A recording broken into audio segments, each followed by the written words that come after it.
विरार पूर्वेतील वरदविनायक लेन परिसरातील नूतनगंगा सोसायटीमध्ये भरदिवसा घरफोडीचा प्रयत्न झाल्याची धक्कादायक घटना समोर आली आहे। घरात कोणी नसल्याची संधी साधत चोरट्यांनी तिसऱ्या मजल्यावरील फ्लॅटचे कुलूप कापून घरामध्ये घुसण्याचा प्रयत्न केला।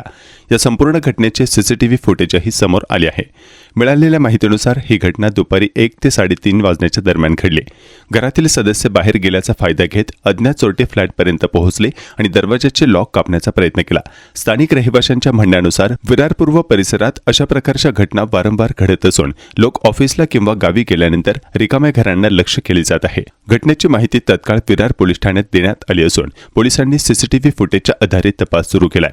तसेच परिसरातील सर्व सोसायट्यांनी सतर्क राहून सुरक्षा व्यवस्था अधिक मजबूत करण्याचे आवाहन करण्यात आले आहे।